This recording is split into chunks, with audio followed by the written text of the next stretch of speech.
Can Falkirk do what Copenhagen couldn't do on Tuesday night in the Champions League, and what Rangers failed to do at Celtic Park last weekend? That's Stop Celtic, Falkirk Celtic, live here on Setanta Sports with Scott Booth and Ian Crocker. Cheers, Rob. It's a big Sunday in the SPL with Hearts playing Dundee United later and Rangers playing Aberdeen later. Those two games kick off in an hour, but here we go at the Falkirk Stadium. Celtic, the champions and the leaders, beat Falkirk 4 times out of 4 last season, but they were made to work for it, especially in the Celtic Park encounters. I think they did that day, or most of those days, were to keep it tight early on. Can't afford to give away an early goal, and they also need Latapy on the ball, just like he's been there. Here's Craig, and he's fed Stokes, and this is promising for Falkirk. And Anthony Stokes slipped as he struck it. Yeah, it starts from Latapy, gets on the ball, makes a pass. It's a nice little through ball, and he's looking to try and go across the goalkeeper there. Doesn't quite catch it. It's a good start for Falkirk. Kenny Miller challenging Darren Barr, and Zaraski via a ricochet might set something up here. Twaddle stopped it reaching Nakamura.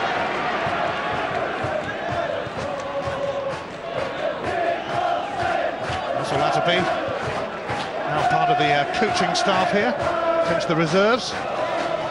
Plays in the first team. Tantalising turn from Moutinho, and Stokes is in again. And McManus had to go with him, but a lively first 90 seconds of the 90 minutes from Falkirk.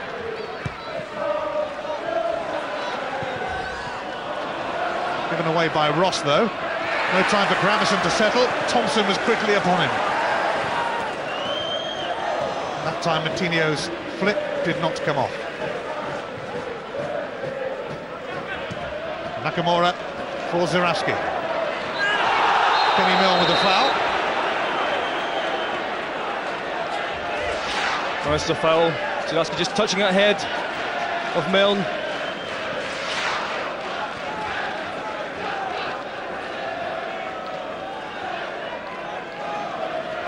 So an early opportunity for Nakamura to deliver. And he can be tantalising. And all the big guys are up.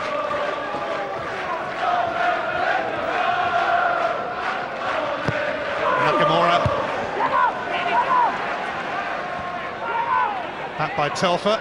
Now McGeady, who will get a free kick off of Craig.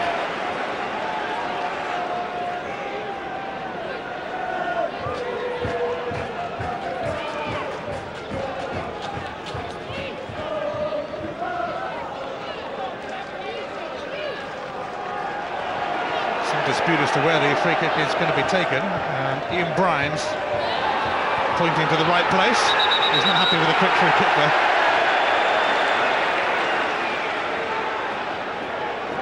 It's just as well for Falkirk because they weren't ready for that.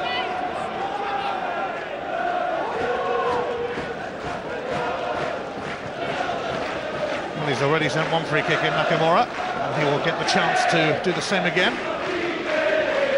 Hence, McManus and Caldwell have stayed up with Zaraski and Miller and Gravison in there. So Nakamura tries again. Once again, it's admirably defended by Milne.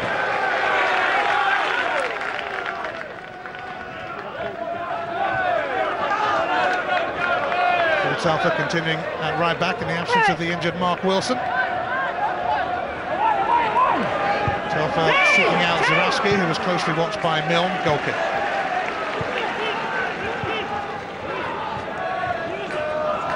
It's going to be a big day for Milne at the centre of the Falkirk defence. For young Darren Barr as well. They do have the protection of Latapy in front, and his job won't just be getting on the ball. I'm sure that Yogi Hughes will be hoping that he gets on the ball a lot today, but also that he tries to stop the passes coming in to the Celtic front two.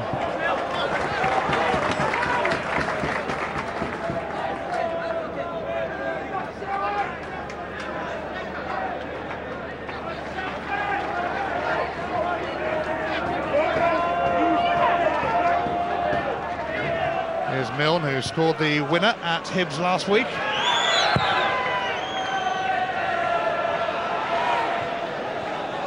Thompson. Twaddle. Went between Gow and Craig, but it's presented to Thompson. And now Pat Craig. Fair force, but straight at Boritz. This will also be important for Falkirk today when they do pick the ball up in these areas, get turned, have a crack at it. It's not going to be easy to play your way through Celtic.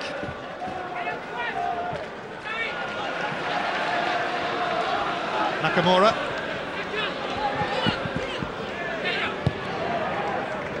Ravison.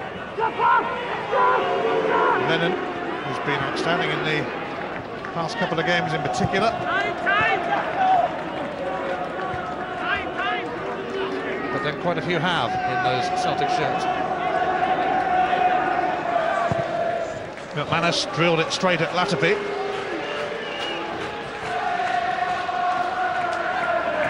Here's Twaddle. Now Gow. Stokes and Moutinho have got themselves into the box, and Pat Craig arriving too, and Falkirk have a corner. It's just as well the legs of Stephen McManus were there, because I think that was on target. It's good passing movement again from Falkirk, and the cut back comes in to Craig. He has a first chance to go at it, but of course McManus is the man just in front of him. It's going to be important, I think, that they keep playing like this, Falkirk, if they want to try and, for the first 15-20 minutes, play themselves into the game. But so far, so good for them.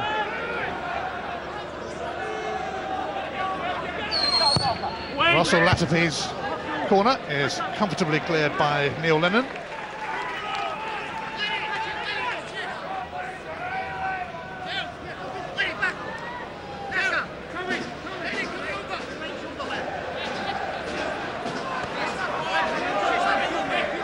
Falkirk eventually find their throw-in taker, Twaddle, who challenges McGeady.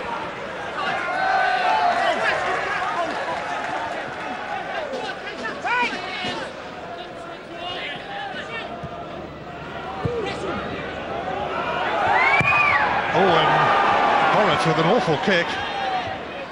Craig for Latapi. Thompson. Falkirk giving it a go early on, but that's going to sail onto the roof of the net from Twaddle.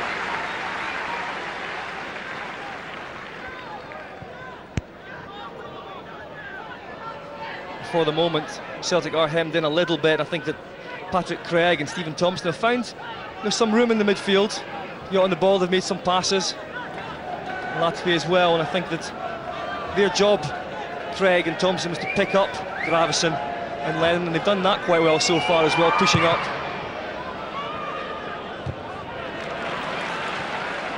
These two teams will meet again next month in the quarter-finals of the League Cup, competition in which they also met last season. Celtic came out on top, went on to win the trophy. Miller in the hunt, and Higgins had to react. I'm sure he'll have been told before the game that he has to act as a sweeper in there, Higgins, doing his job on that occasion. Craig. He made a permanent move from Arsenal back in January. Hughes' his friendship with Liam Brady coming in handy. Hence the arrival of Anthony Stokes on loan for some part of this season, all season, if Falkirk can manage to persuade Arsene Wenger to let him stay here. Stokes combining here with Gow. McGeady turns neatly. And now Paul Telfer has got a bit of space in front of him.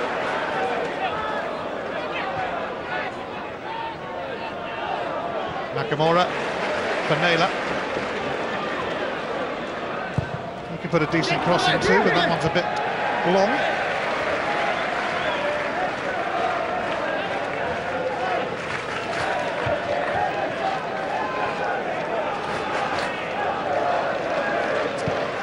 Gordon Strachan's side beating Rangers last weekend in the Old Firm game, and then that precious victory in the Champions League against FC Copenhagen. Spirits are high in the Celtic camp just now.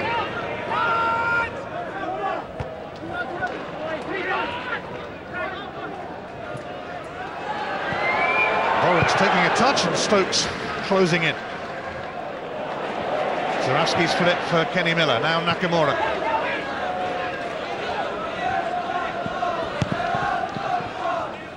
Nakamura. He's bright and he's busy, and he's picked out Kenny Miller.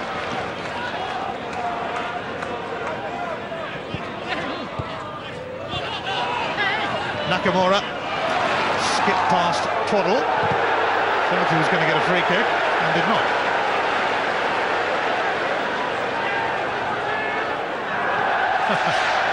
That's fantastic initial play from Nakamura, and he just skips back past Twaddle.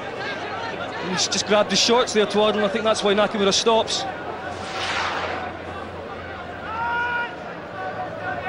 Poor header from the assistant referee just then as well.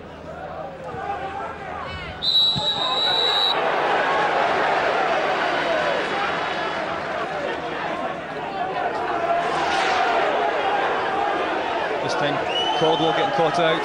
Just getting that bit too tight, doesn't need to be as tight as that there. And Brian's the man in charge.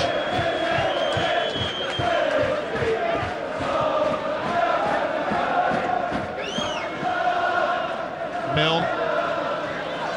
That's going to skip away from Darren Barr. Coutinho chasing. And a shove on Naylor.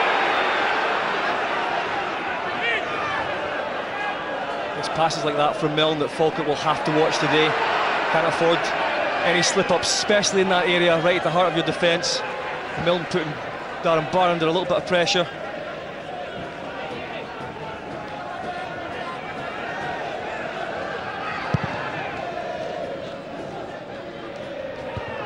Well, Milne jostling with Kenny Miller, and making sure that he won it.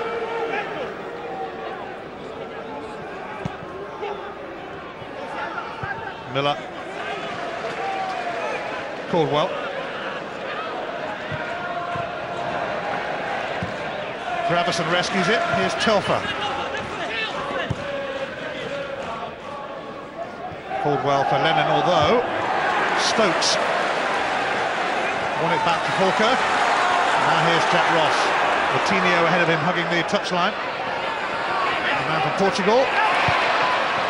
Nobody too far forward though, and Falkirk unable to take advantage of Naylor's stumble. You have to ask why Gary Caldwell was there in the first place. That's an area that Neil Lennon likes to pick the ball up in, and a slight mix-up between the two almost cost them in the end. Zarowski chasing with Milne. Corner is the outcome. Celtic have definitely settled now, starting to play good football. Not too much in that.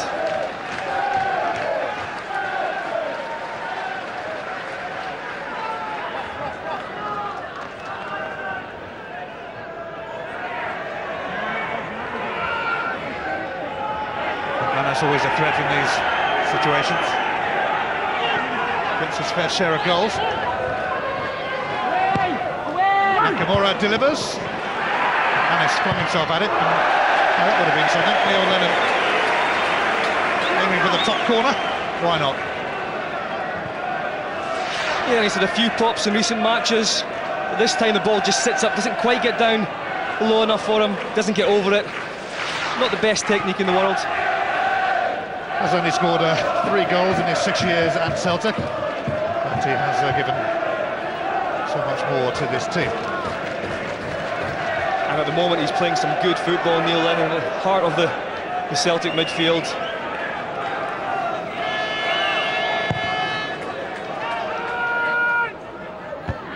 Telfer challenges.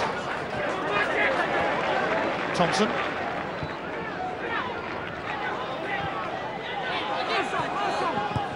Ross now for Martinho.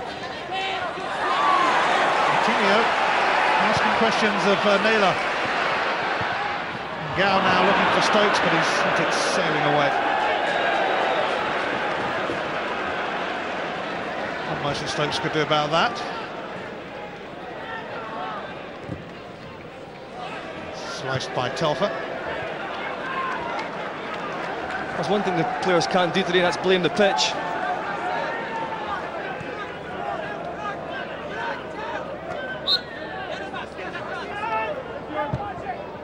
Yes, it's in excellent condition.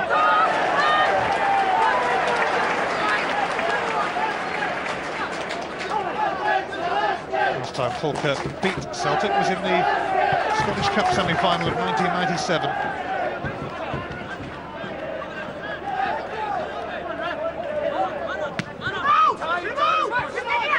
It'll be a big ask of Falkirk to come out victorious here. Well, they made a very decent start to the season, picking up 7 points in their first 3 matches. Then fell into a bit of a slump. Picked themselves up there with a League Cup win at Inverness and then a league win at Hibs. And that's no mean feat, especially the way Hibs have been playing lately.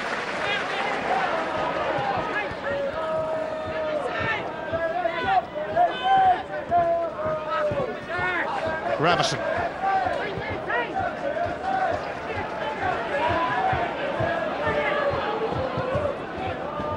Gidi, closely watched by Ross, assisted by Naylor.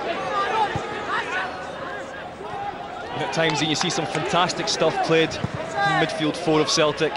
Lovely interchanging passes. Miller did so well to win that. Here is Zarashki, and now Nakamura. And Nakamura got himself into an excellent position and then blew it. Absolutely, Ian. He works the space so well, Nakamura. You just know in this situation where he's one-on-one, it's so difficult for a defender. He creates the option for himself to just curl it into the back post area, and instead he goes for the option of a blast, and he does blast it well over. Lovely little second touch there. Creates the room. He can go either right or left of Higgins. In the end, he goes nowhere.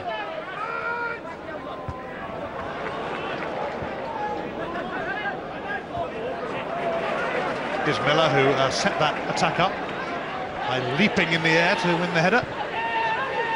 Zarowski. Latapi. Craig. Coutinho, Stokes ahead of him.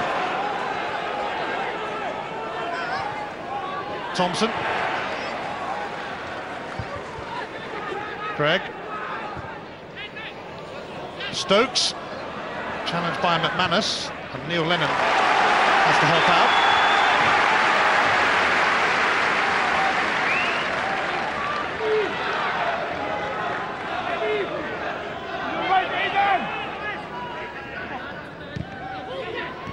Here's Alan Gow.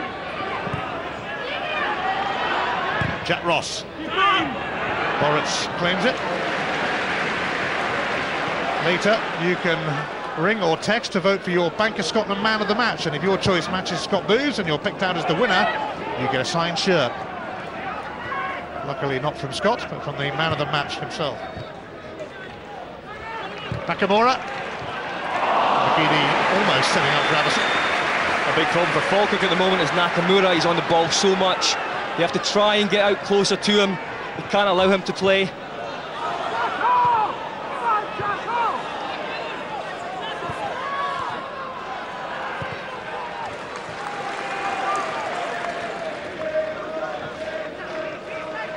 Celtic after a 5th successive victory. Clean sheets all the way.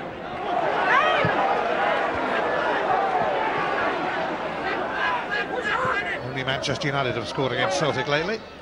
Coutinho. He's got past Neil Lennon. That's not easy. Latapi looking for an option, and the option is provided by Ross. And Stokes, the on-loan gunner, certainly has a look of a bit of Arsenal about him at times. Well, that's Falkirk worked the ball well now, wide on a few occasions. It's a decent ball in, and Stokes from a standing start just can't quite direct his header on goal. It has been a problem for Falkirk as scoring goals, and I'm sure that John Hughes hopes that Anthony Stokes will help that problem. Still looking for his first SPL goal, but he did get the League Cup winner at Canny Thistle.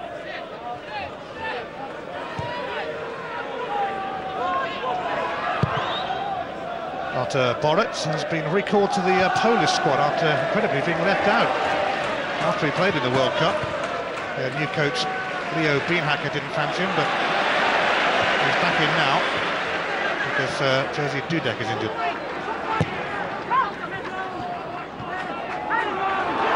Coutinho.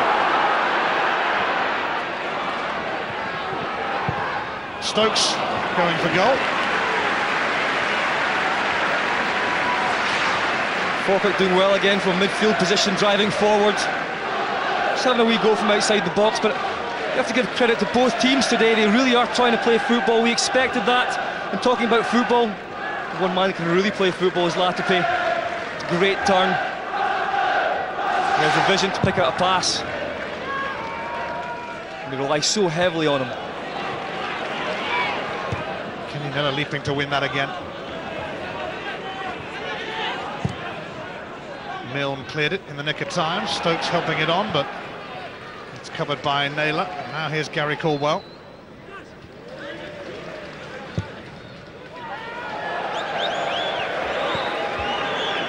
There's not much you can say about that, but that's probably the first long ball played in this match. Didn't end up anywhere. Craig. Ross.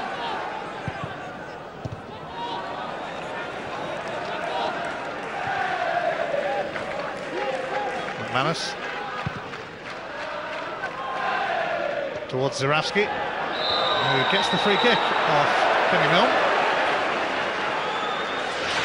That's good play from Zurawski. Just gets a lead on Milne and flicks it on, hoping for McGeady to get in behind.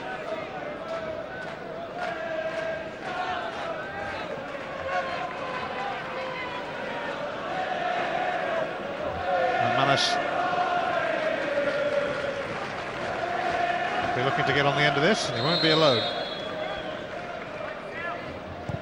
Another Nakamura free kick, but it's straight to Scott Higgins, the goalkeeping giant, 6'7".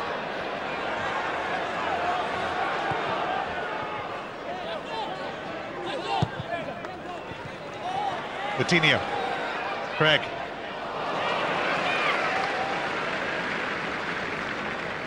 I think Gordon Strachan will be looking for Gravison and McGeady to be more influential today. Haven't quite started on fire. Zurawski continuing in place of the injured Jan Vennegoor of Hesselink. Telfer's cross sails over the heads of Miller and McGeady. Nakamura has kept it in. He's nearly fed Miller, but Darren Barr stuck with him. What an appetite he's shown so far. Nakamura finds himself left wing, even though he's playing on the right side. Not scared to put a little bit of work in as well.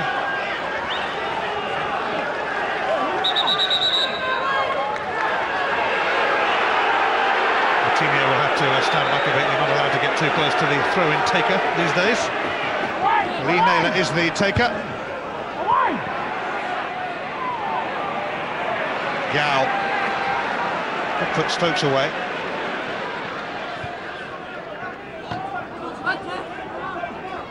Telfer keeping Stokes occupied.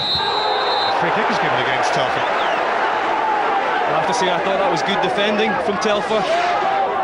Just standing up. There's no holding of any shirt. I think that's good defending.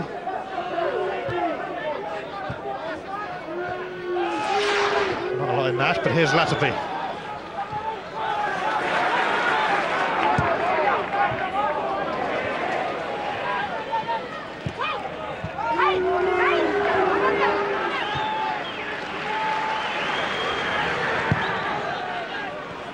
Kenny Milne closed down by Kenny Miller.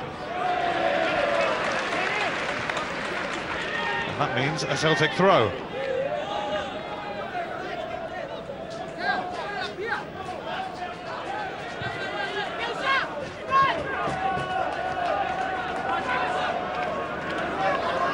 Telfer's throw.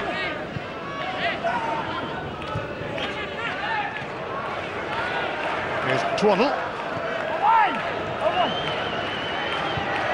Oh, Milne sent it back with some force to Higgins. Gave him a look then. Jack Ross now for Pat Craig. Thompson. Room to manoeuvre. The former Crystal Palace player. This is Stokes. Ross. Latapi. Ross now for Craig. Gow gets involved. Ross again. Offside against Moutinho.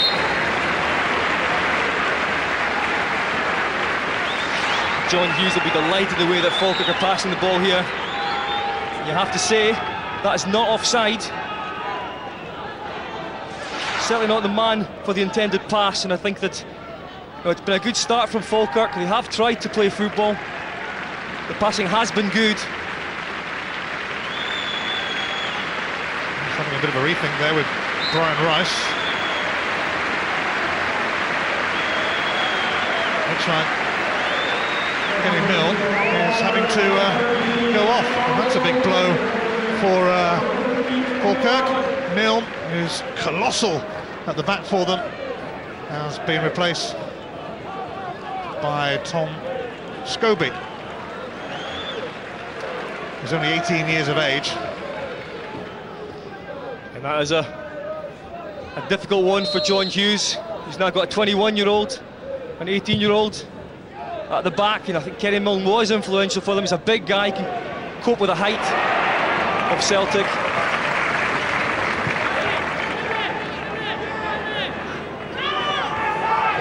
Milne has a knee injury.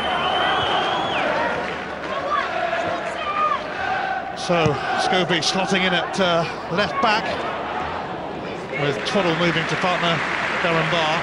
Scobie, though, is very highly thought of here, and in fact he's off to play for Scotland's under-19s in the coming week and might just captain them.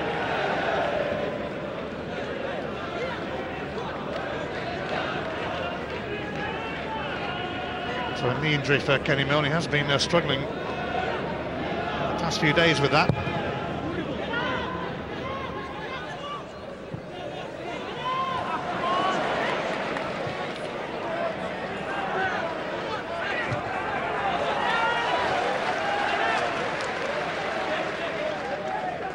So Scobie will take this throw.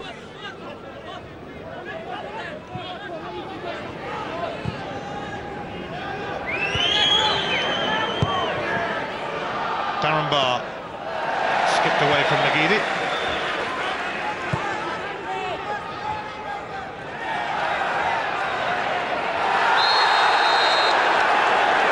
Another free kick for Falkirk. And they're not hanging around. Moutinho runs into Lennon. Ross returns it to Pedro Moutinho. Options here. One of them is Alan Gow. Oh dear.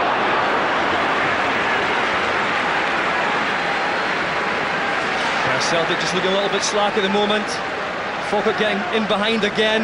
It's a cut back, and he just lifts his head. He sees Latapi, who's just coming in outside the box, completely unmarked, but he goes for the back post curler and doesn't execute it very well.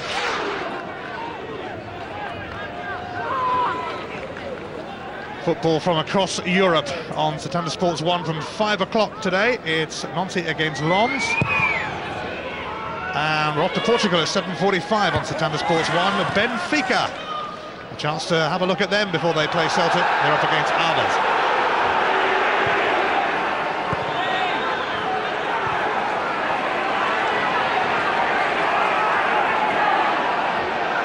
Latapi moves his goalkeeper. Scobie.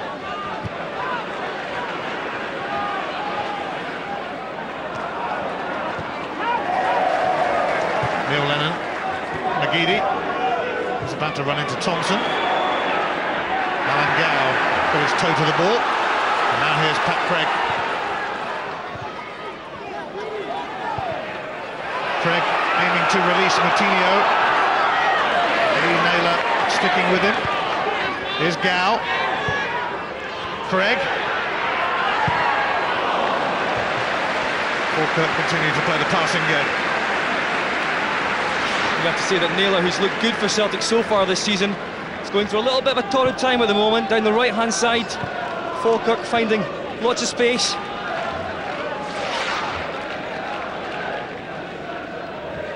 I think it's a mark of respect to Latifi as well that Gordon Strachan has pushed Gravison onto him every time he's on the ball. Gravison sprints forward, trying to close down Latifi. I'm sure Gravison would prefer to get on the ball himself.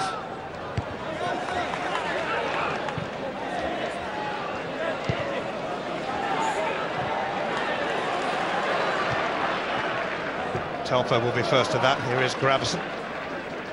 McManus. McGeady could make significant progress here. Kenny Miller. Nakamura up against Scobie now. Okay.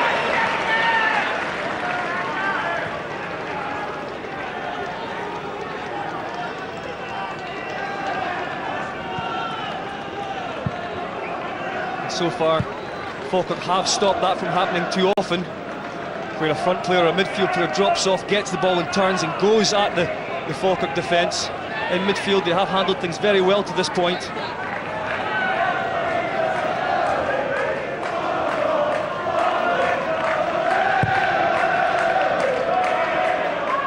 Just look at this for possession stat. Falkirk dominant in the last 15 minutes. But here's McGeady.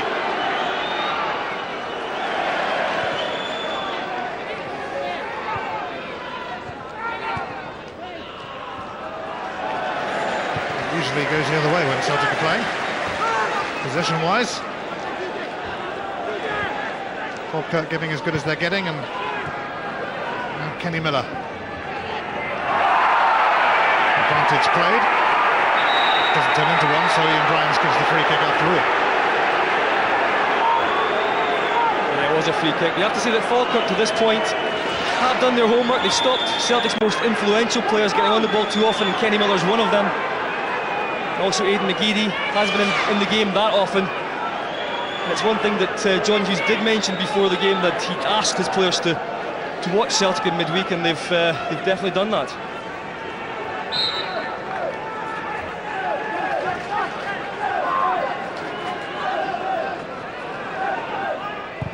Nakamura floats it in, but again it's safely collected by Higgins.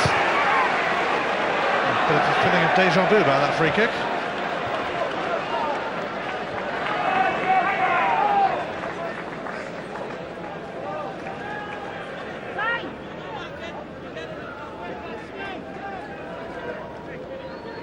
Naylor finds his former teammate at Wolves, now teammate at Celtic. Miller. Telfer. Zaraski.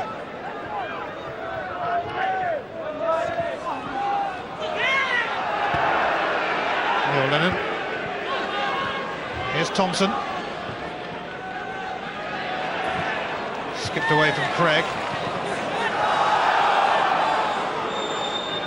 Gravison did it, but took himself out of a hole. McGeady, Nakamura,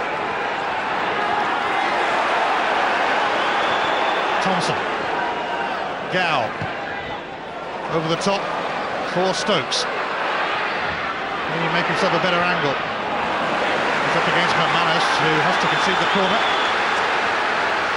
Celtic are definitely looking a little bit sluggish at the moment. Being overrun in midfield. Stokes gets a chance to shoot, tries to cut inside, takes a bad touch. It's good defending in the end. But again, it's in that same channel between Naylor and McManus.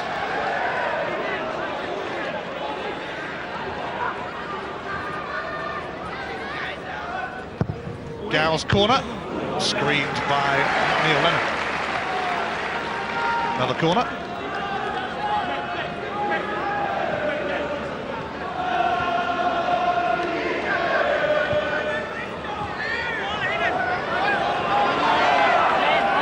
Just over 10 minutes left in the first half.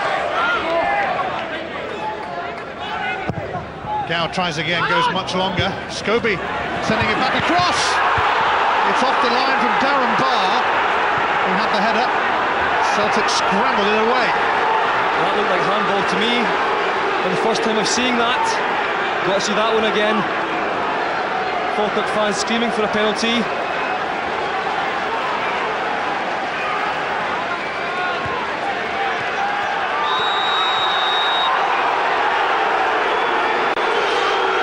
Comes in, goes all the way to the back post, it's cut back, it's header.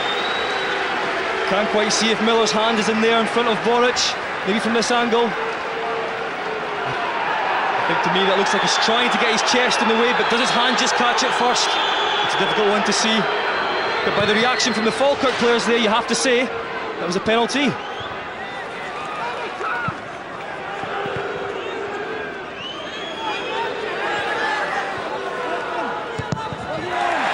Falkirk certainly gave it a big shout.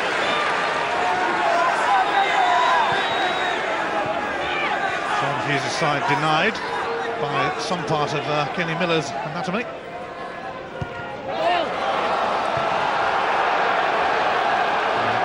back on the head now for the man who made that vital block at the other end. I think you have to see him with the reaction of the Falkirk players and the fact that Kenny Miller looked so awkward trying to get his chest out to stop that. Naylor with a long throw. Falkirk crowded around. And the verdict has gone in favour of Falkirk.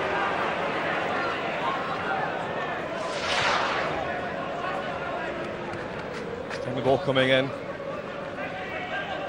It's a Falkirk header, I think, on that occasion. But Falkirk have played well in the first half, and Celtic, they have looked sluggish, they haven't quite got going. The Falkirk midfield have.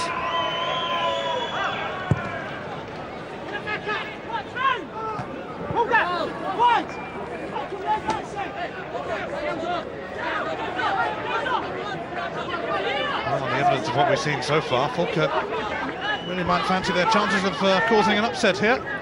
Yeah, but Celtic are a team that don't panic, and they've all season so far they've played patient football. Still 0-0. They haven't played too well in the first half so far, but they're still in this game. Kenny Miller has got to this, and it's come off the frame of the goal, and out of nothing Miller almost gave Celtic the lead. Higgins came roaring out, but nowhere near it. Nakamura feeding Gravison.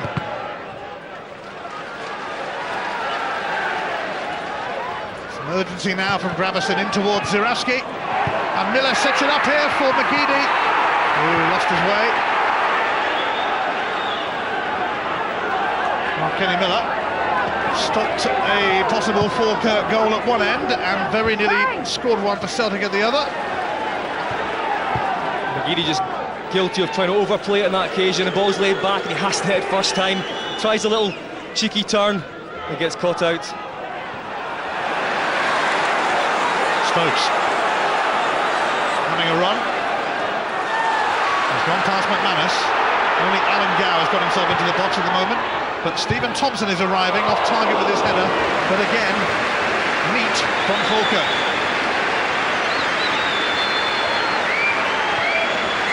This is where Celtic are so good in tight games like this. They have the pace of Kenny Miller in behind. It's a great first touch and a good turn, and he hits it. Absolutely no luck on that occasion. First touch is amazing. Tries to just get it down, doesn't quite get down, hits the bar. But Stokes, who's played so well in this first half, running into channels, especially in that channel, cuts the ball back. You're really expecting to hit the target with your head from there.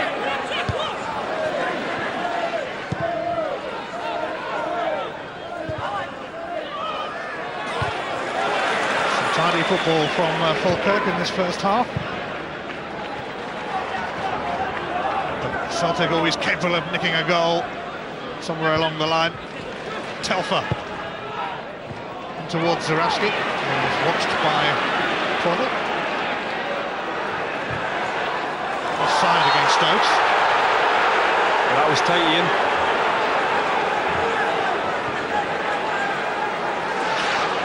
seen it. Stokes is a good player, he's very clever, he's got good movement.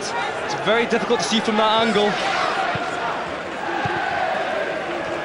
It has caused problems for the Celtic defence today.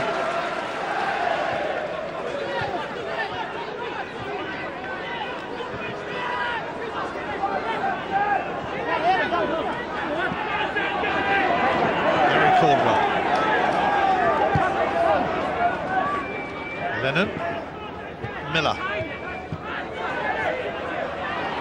Lennon sidestepping Craig. There's Nakamura popping up everywhere. Naylor. Stopped in his tracks by Ross. Coutinho and Ross conspire to clear. Firm header from McManus.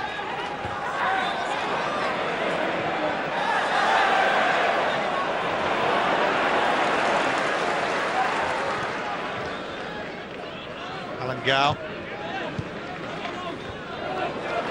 back by Telfer. Caldwell. Too heavy for Kenny Miller.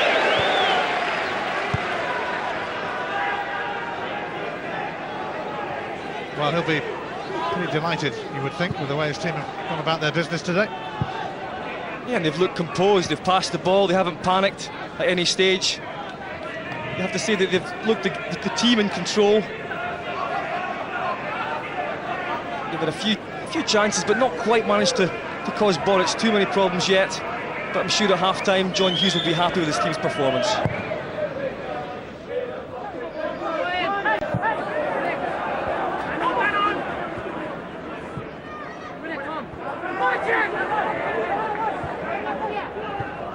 Latterby. Gao helps it on to Craig. Offside against Stokes. Later you can phone or text your Bank of Scotland man of the match, and if you pick out the same man as Scott Booth does, you could win a signed shirt. Here's the numbers to ring or text.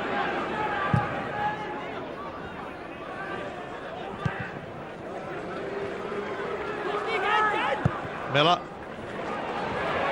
McGeady chasing, Craig goes with him, and Celtic have a corner. With half-time fast approaching.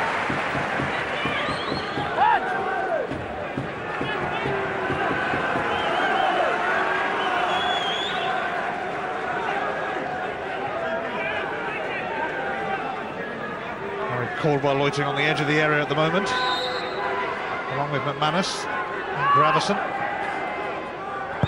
Nakamura takes, Gravison trying to flick it on. McGeady. Nakamura tries again. Gary Caldwell forcing Ross to head it behind. I'm sure that Nakamura will be disappointed with his quality in this first half, but he has one more chance to get that right.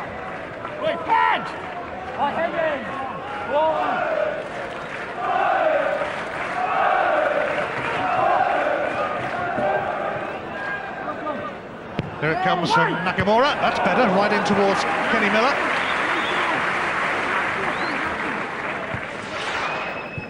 Oh, it's a pace of delivery.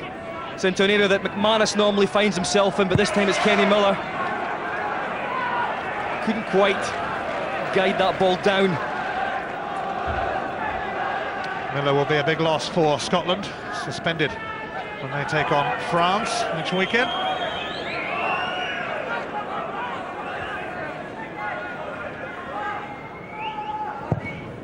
Scored in his last 2 games for Scotland, scored in his last 2 games for Celtic.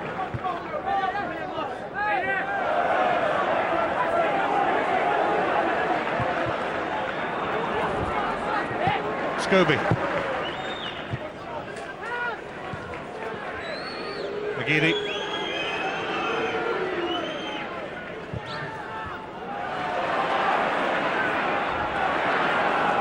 McManus. Gravison is going to concede a throw-in. I think at times Ian Nakamura's drifting inside into centre of midfield, trying to get off that line, but I think that it would be better if Celtic did keep their shape, keep their width. That's worked so well for them this season.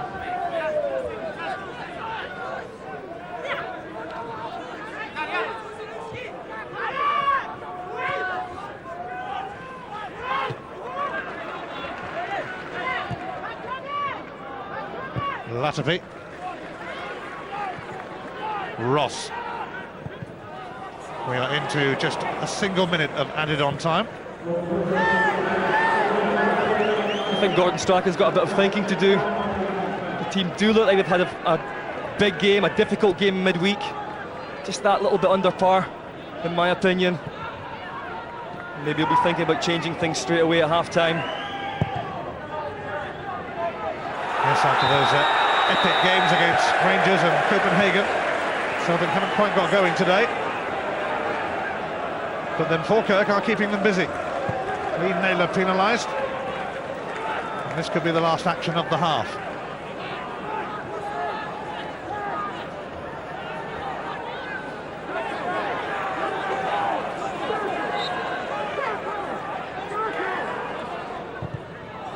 Latapi delivers, turned away by Caldwell. Nakamura.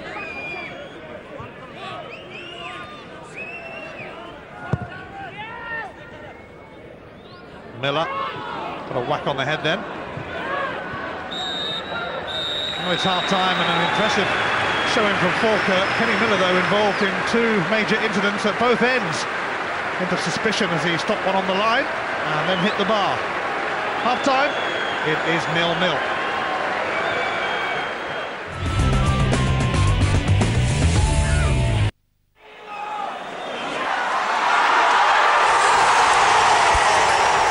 The Scottish Ibrox, Papachin for Rangers, Boyd on the bench, Aberdeen unchanged from the team which lost to Hearts at the Tawdry last weekend. So you'll see the goals as they go in from both those games, interspersed with our coverage of John Hughes' Falkirk against Celtic on their home patch. And Hughes will be thinking, well, his team did well in the first half, but just lacking that cutting edge and making the most of the possession that they had in the game. Celtic haven't conceded a goal in over 7 hours. That's a remarkable statistic when you consider the type of games they've been playing lately.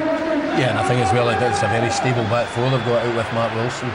The centre-backs have played together for a wee while now this season. They've been almost ever present at times, so I think that stability helps when you're back four. And we spoke before about the patience of somebody like Sean Maloney, Rob, and Derek Ryland to a certain extent. And you know, the way Celtic were in the first half, a little bit lacklustre. This may be the opportunity for somebody like Maloney to come on and make a difference to a game, which has been a pretty dull performance in the first half from Celtic. Russell Latapi really ran the show, and I think Gordon Strachan will be suggesting to his players, no doubt, that they've got to be a better and more inspired performance in the second half. They say European game in midweek, gone Copenhagen, it was a bit of a lacklustre performance. You've got to imagine they will be better in front of a record crowd at the Falkirk Stadium, 7,139. Goalless so far. Here's the second half with Scott Booth and Ian Crocker. Cheers, Rob. Falkirk will be seriously encouraged by their first half performance. Although Celtic, you suspect, will show a lot more in this half. They did look a little bit sluggish, perhaps to be expected after their exploits against Rangers and Copenhagen. What have you made of it so far, Scott? Yeah, well, as we said in the studio, I think Falkirk will have to be wary of the fact that they haven't scored yet. It was the last third that they were lacking. But I think that Celtic, as you say, won't be as bad this half. And I wouldn't be surprised if we see Beattie and or Maloney at some point soon. The last game ahead of the international break. Hearts and Rangers kicking off now. But we're in the second half here at the Falkirk Stadium. And Caldwell has lost it to Stokes. What was Caldwell trying to do then? Here's Craig. No power on it though, and Borrits can gather. Well, again, Caldwell inexplicably running with the ball as last man. He has been guilty of that in the past, and that's the one part of his game that there's still a question mark over. At times just taking that chance too many in a defensive area when he should just clear his lines. Well, he'll be relieved that it didn't turn out to be costly for Celtic. Falkirk unable to capitalise on Caldwell's error. And that just sums up exactly what happened in the first half. They have a wee sneaky chance there to do something, and it falls to Craig in the end, and his shot lacks any sort of power. Falkirk are the lowest scorers in the SPL. after losing their last 3 home games. John Hughes will be hoping to give the fans here something to cheer. Yeah, and just touching on what the boys in the studio said before the game, you know, he's a fantastic manager, and like all managers, he's consistently trying to better both himself and the club.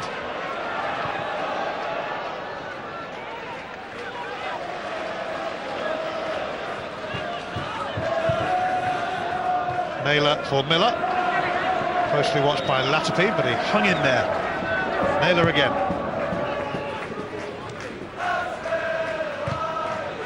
Thompson. Advantage played. Pedro Moutinho lost out to Lennon.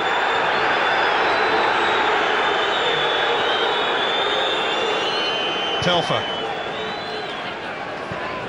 Miller chasing this with Darren Barr, keeping him company.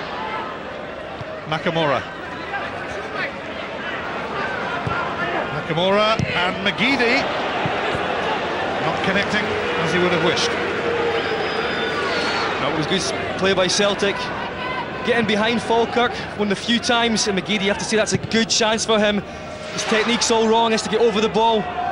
Just keep his mind on making contact there. Has to go down as a great chance. Jack Ross for Moutinho. I think that all came in from using Kenny Miller's pace in behind. Celtic haven't done that enough. He has the better of the Falkirk defence pace-wise. Naylor left grounded, but he will get a chance to take a throw here.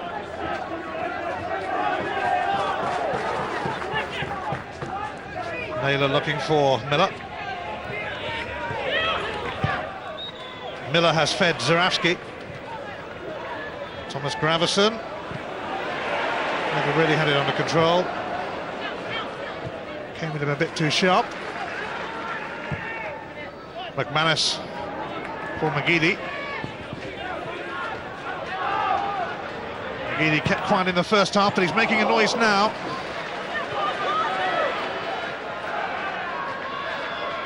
Naylor. Nothing doing. There's a lot more urgency in the passing of Celtic early in the second half. Definitely lifted the tempo, certainly, of their passing. And it's the one-on-one where McGeady isolates the defender. It's a nice little ball into the front post area, and you're just hoping that, from a Celtic point of view, Zurawski gets in front of the goalkeeper. But that's much more like it from McGeady, who was quite quiet in the first half.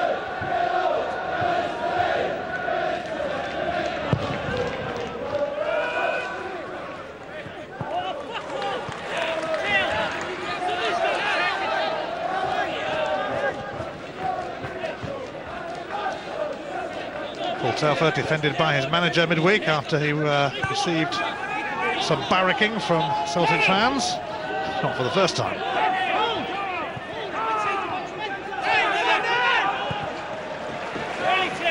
You have to say he's a good professional, and Gordon Strachan brought him in to do a job, and again I think he has done that job for him. Did it for him at Coventry and at Southampton as well. Twaddle. Probably would have got a free kick, but Ian Bryans, the referee, keen to keep it going. Falkirk not quite as keen to do the same.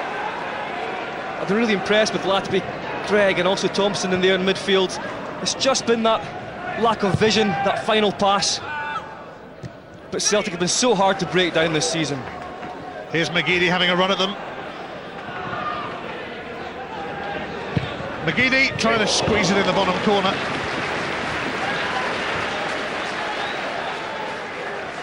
I think that was the right idea from McGeady. He cuts inside. I think Higgins is looking for the ball curling to the back post, and McGeady tries to catch him out at the front post.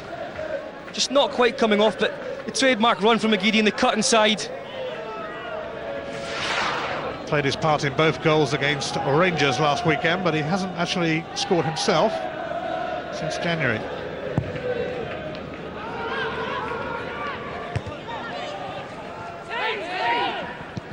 Scobie, who came on in the first half when Kenny Milne had to go off with a recurrence of a knee problem. Neil Lennon with a bit to say about that. I think that's just down to frustration. in that midfield area, and you have to say as well that Zaraski's been very, very quiet in this game, and you wonder how long he may stay on the pitch. McGeady looking livelier in the second half, some run, and looking to do what he did in the Old Firm game, feed Kenny Miller, but not that time.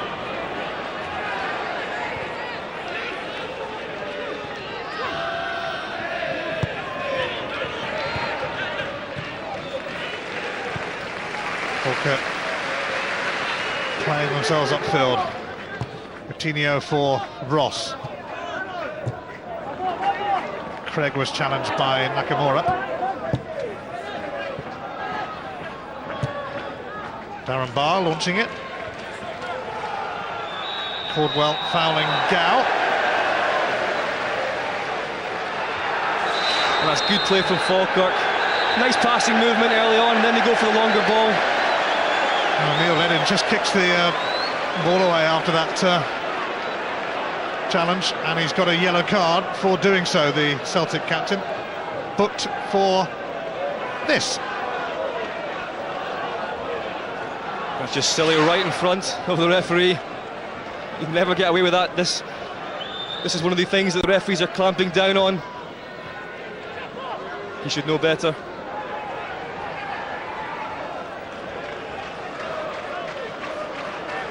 Lennon, the first player to be booked in this game. Jack Ross has not been picked up yet. Russell Latterby looks like he's going to have a crack. It's off the wall. And a free kick for Celtic.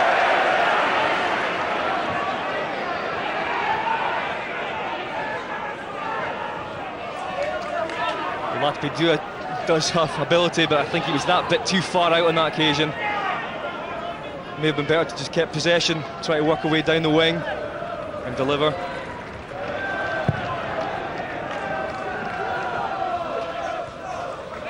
Darren Barr wary of Kenny Miller's presence, and he hoisted it away.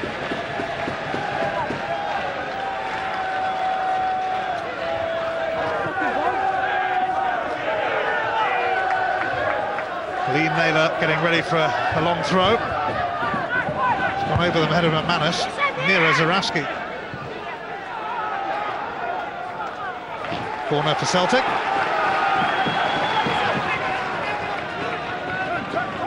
This is where Falkirk just have to stay focused now. They've played well when the ball's been outfield, but from dead ball situations, Celtic are always dangerous.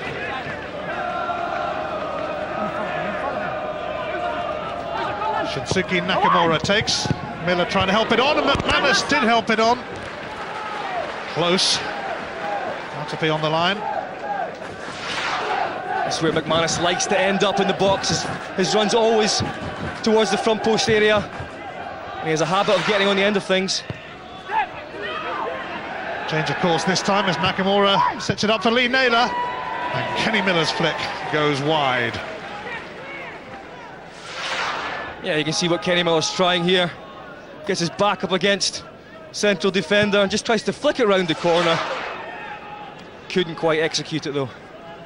Kenny Miller up against a few of his former teammates at Hibs today. John Hughes, in fact, the Falkirk manager, played with Miller there, so too did Russell Latterby and Tom McManus. And it looks like Evander Snow is going to be coming on for Celtic.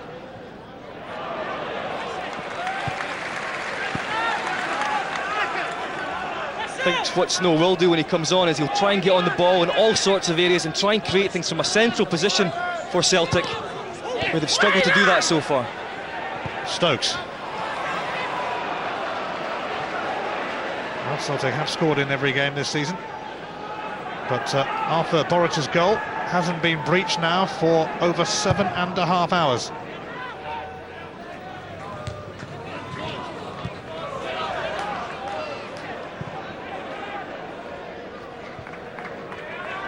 Boruc recalled to the Polish squad this week, and he's off to play in Kazakhstan next week. Lucky him.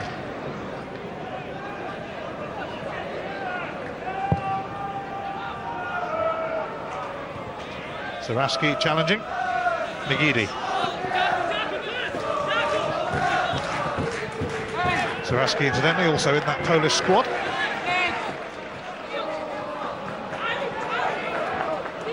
Naylor. Oh, Naylor does not get the free kick, bizarrely. I think that's just good defending, Ian. Lennon. Naylor. Nakamura. Ross with a timely tackle.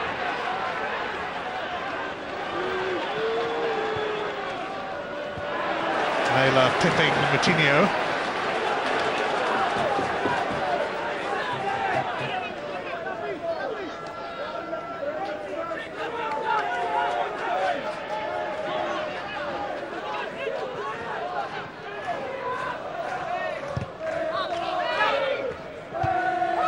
Sent back by McManus to McGeady. Neil Lennon. McGeady.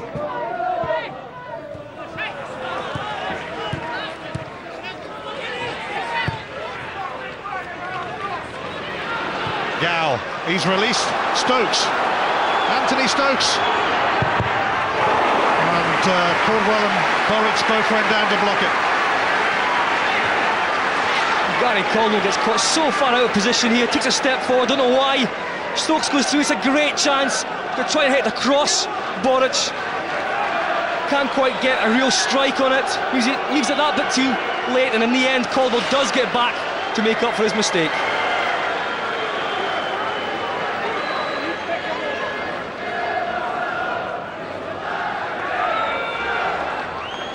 Russell Latterby will take this corner.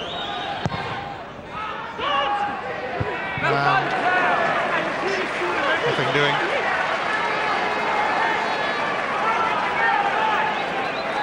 And Celtic are going to make a double change.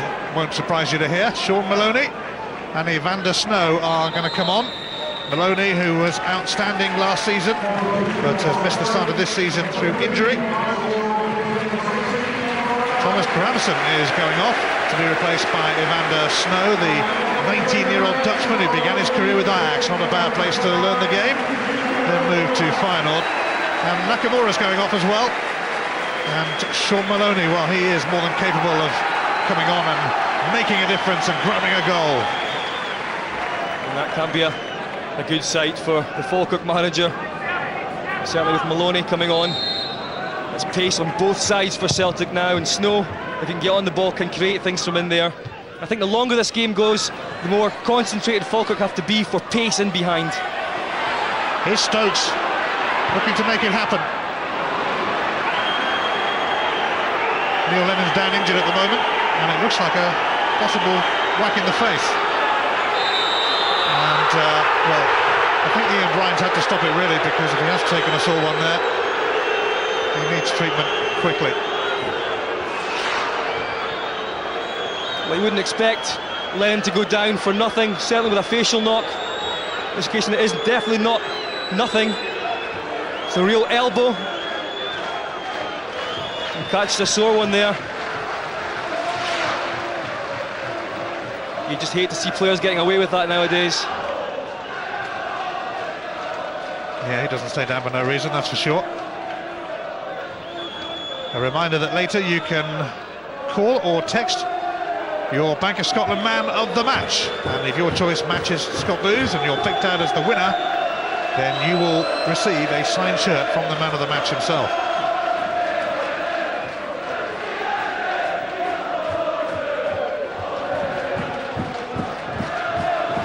A right whack for Neil Lennon there.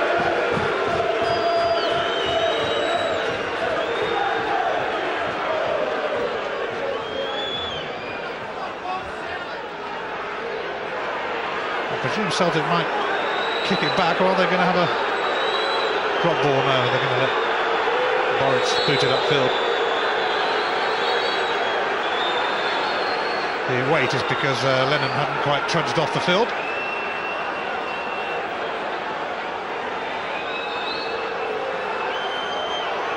Don't think either. Doesn't look like no, it's going to be left for Telford.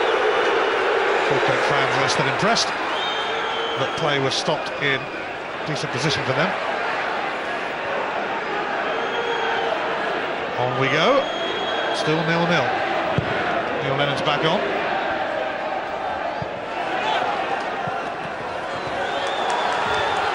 I think the one thing you associate with this Celtic team is pace going forward, and they haven't been able to show that today. It's the one thing that's been missing in a forward area, and that could be down to John Hughes and the way that he set up his team. McGeady. Maloney. Bobbled off at Snow. Alan Gow's touch, Lennon getting stuck in. And Kenny Miller's been caught there. And there's going to be a yellow card coming out here for Darren Barr. This looked to be a sore one. Comes right through the back of Kenny Miller. Doesn't take anything of the ball at all. And it has to be a yellow card.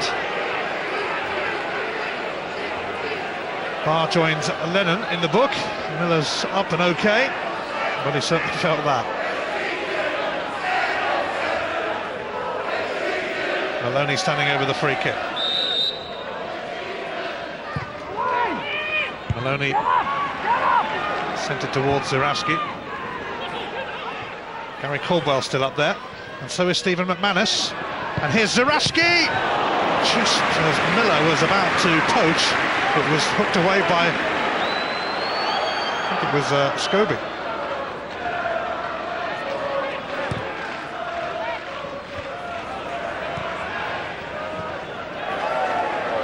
Lennon onto the free kick as Gow nudged him. Can't believe he hasn't got one.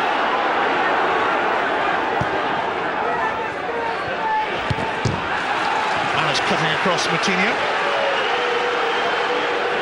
You also saw from McManus a lovely little flick ball at the other end, a couple of minutes back, almost creating something for Celtic.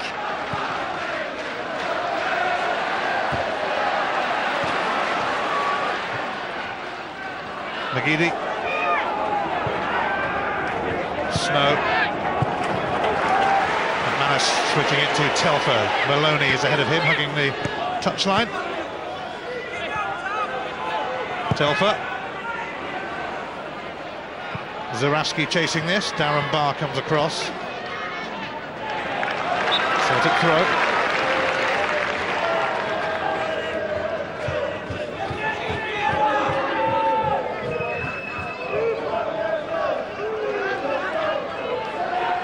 Much maligned Telfer getting ready to take this. No flick on forthcoming from Miller.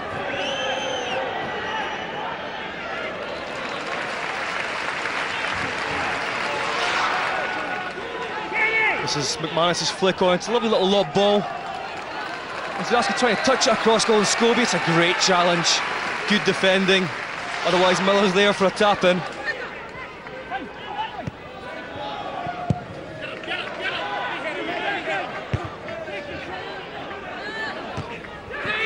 Evander Snow.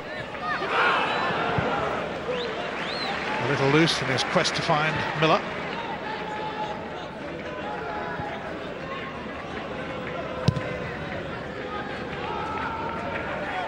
Hearts against Dundee United. Rangers Aberdeen underway now, and we'll have the goals as they go in. At Tynecastle and Ibrox. We haven't had a goal yet at the Falkirk Stadium.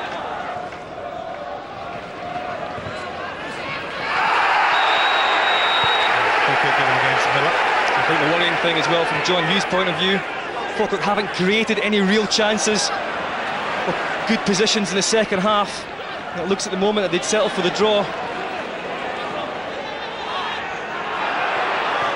Gow for Moutinho. McManus will stop it reaching Stokes. They'll also pick out Zurawski. Here's Kenny Miller. Maloney nearby. Maloney itching to go after his early season injury work. And Telfer, well, it's kept in by Evander Snow. McManus is down injured at the moment for Celtic, and that's why Snow has tickled it out. Another one who doesn't stay down unless he has to. No, I was just going to say that, Ian. It's a sore one, he hasn't moved too much.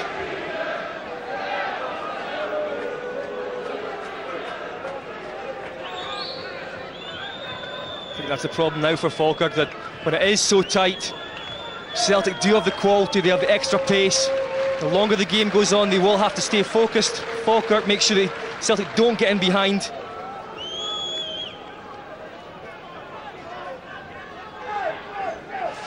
Mysterious injury here for McManus just after he did that.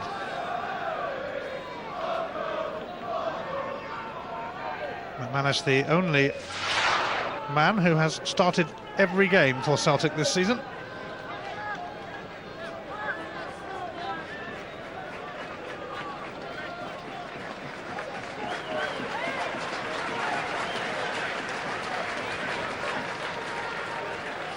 It's been a slog this for Gordon Strachan's Celtic. 3 points clear of Hearts at the moment. 7 points clear of their old firm rivals Rangers. And of course St Mirren worth a mention at the moment when we're talking about the top teams. What a tremendous start they've had.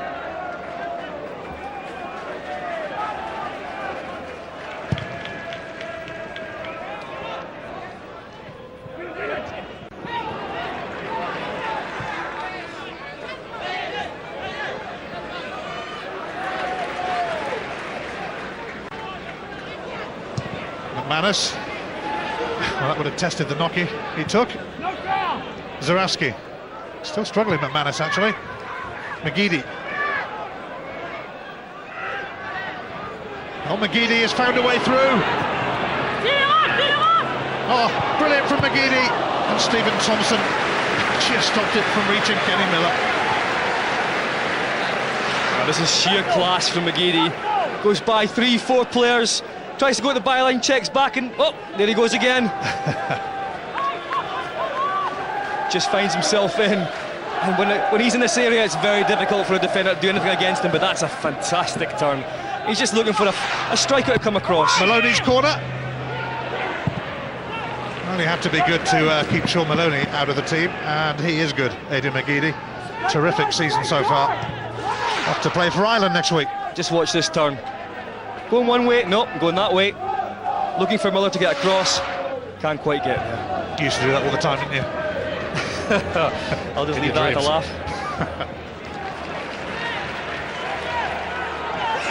Telfer. Zarowski. Maloney. Taken out by Scovey. Free kick Celtic. Yeah, you have it on one side, then you switch it across to the other side. You have Maloney driving at defenders.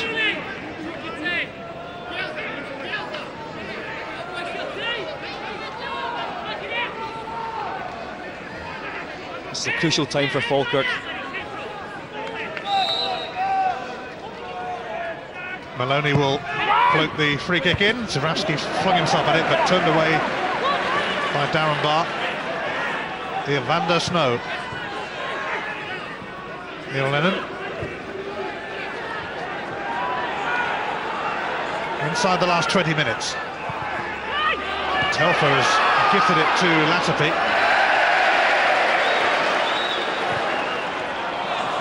Telfer rather relieved to see the ball back at his feet. Latapi's looking for someone to make a run, just someone go forward, get in behind. No one was showing for him, and in the end he gave the ball away.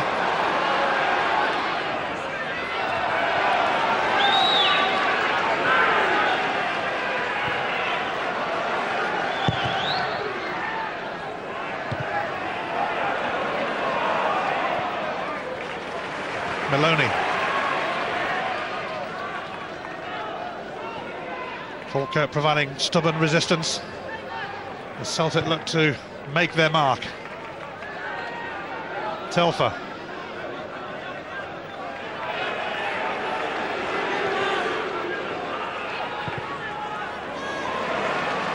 Telfer has fed Maloney.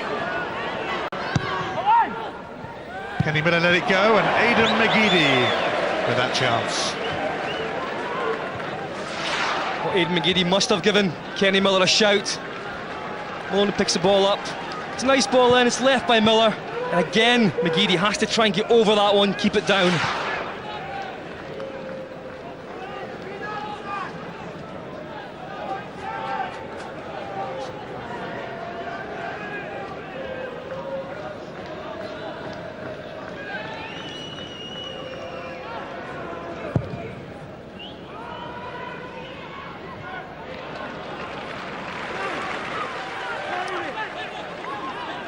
quest for a goal goes on, and in their efforts to find one, Falkirk are going to bring on Tom McManus, who joined recently from Dundee, where he had a few contractual problems.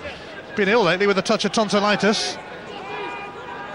He's coming on for only his second appearance for Falkirk in place of Moutinho shortly.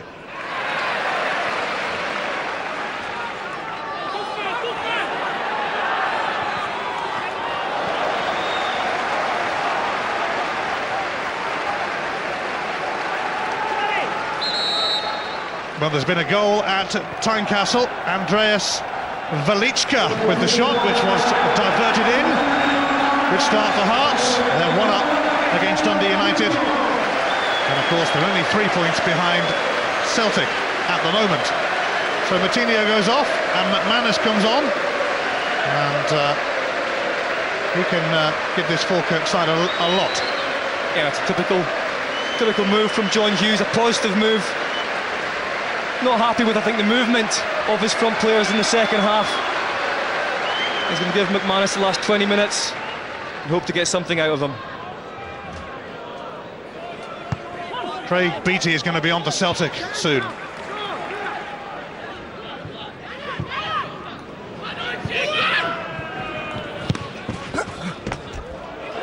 Naylor's clearance finds Evander Snow. Lennon for McGeady. He's got past Latterby, and now Miller. Snow, he's got Maloney free. Sean Maloney, and it's coming back off Maloney. It'll be a goal kick. That's the real chance for Celtic. Miller gets on it, lays it back to Snow. You think he's going to have a crack at it. Sets up for Maloney. He's got to strike it a lot better and with more authority than that.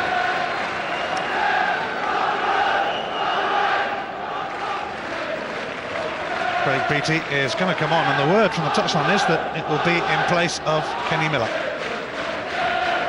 Beattie does have a habit of coming on in this kind of game and snatching a goal, and I wouldn't be surprised if he's the man to break the deadlock. That's a free kick. Alan Gow, the offender. Could have had a free kick twice over, in fact.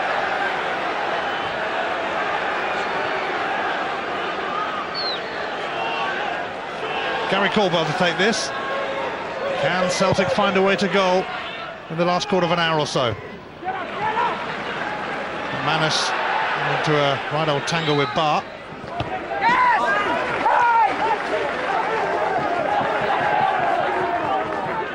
Again, it's good play from McGeady. He's worked hard in the second half. Miller, well, when they were about to take him off last week, Kenny Miller, he went and scored in the Old Firm game. Surely not again. Maloney. Scobie got stuck in.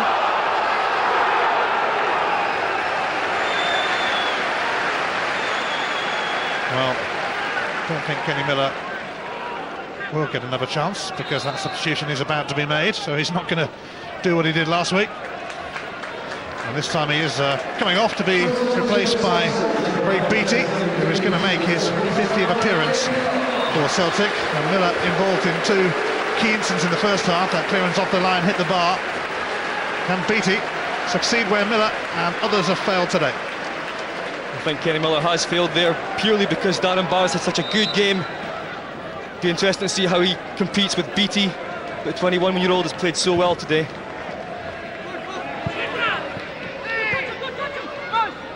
Zarowski. Celtic throw.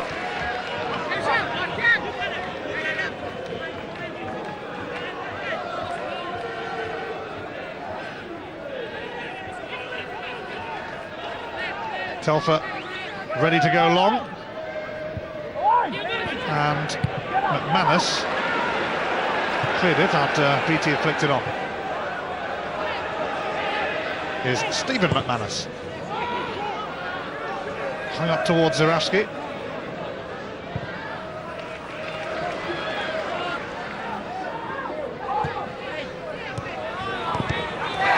A mistake from Jack Ross, of all people, has given McGeady hope. And McGeady's cross Away by Twaddle. Snow. Lennon.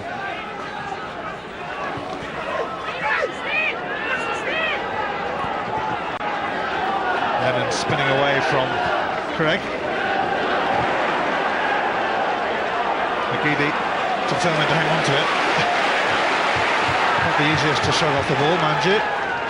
Telfer. Maloney.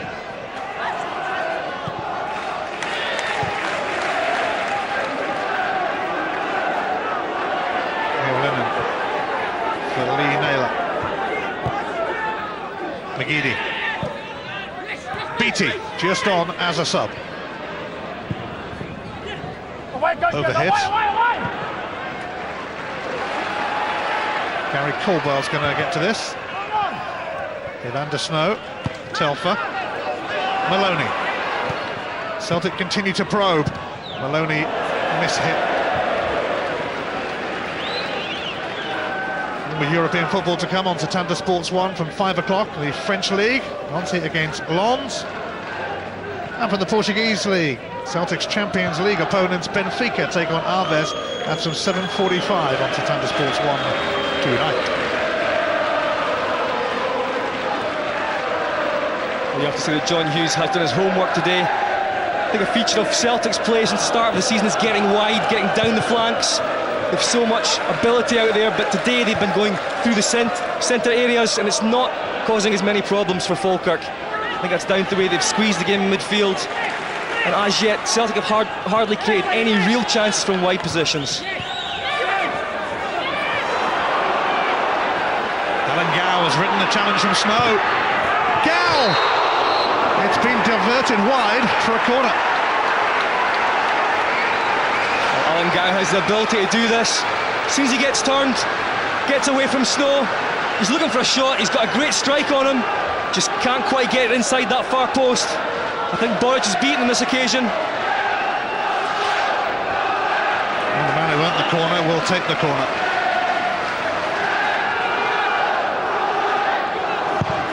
Here it comes from Gow, but it's poor, it doesn't clear Beattie. Latapi shrugs off Maloney's challenge, and Twaddle is still up there.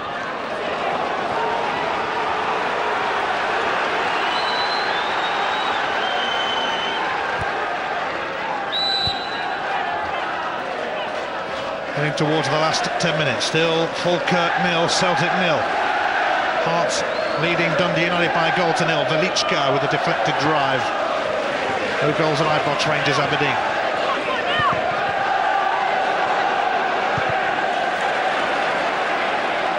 Flags up for offside here against Anthony Stokes. There's actually been another goal at Tynecastle, and Hearts are now 2-0 up, and it's the Finnish striker Juho Mikela. Got a hat-trick in the League Cup at Alloa recently, and given a start today, he's got a goal. 2-0 to Hearts.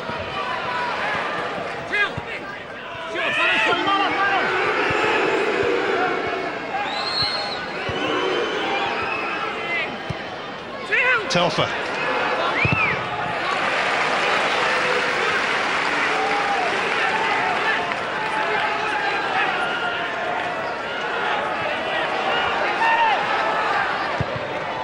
Falkirk twice took the lead at Celtic Park last season before losing, and they've given Celtic another game here. Evander Snow trying to get a shot away. Zurawski crowded out, and it's taken off his toes by Gow. Latapi now for McManus, but it's gone out.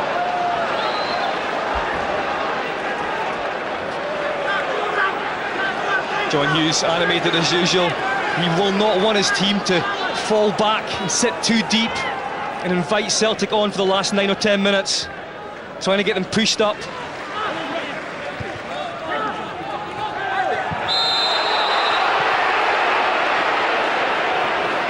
Well, a free kick for a foul on Beattie.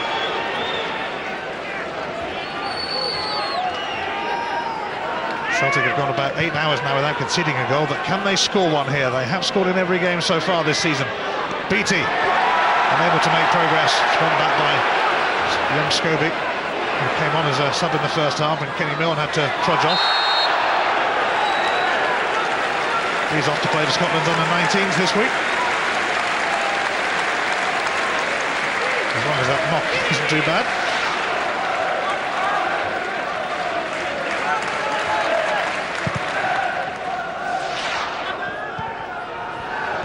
Stokes.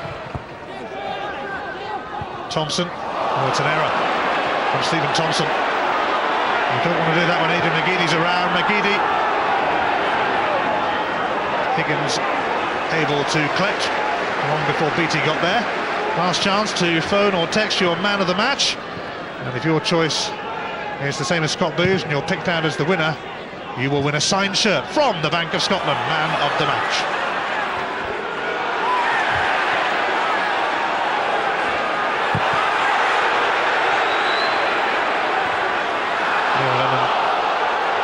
Less than impressed.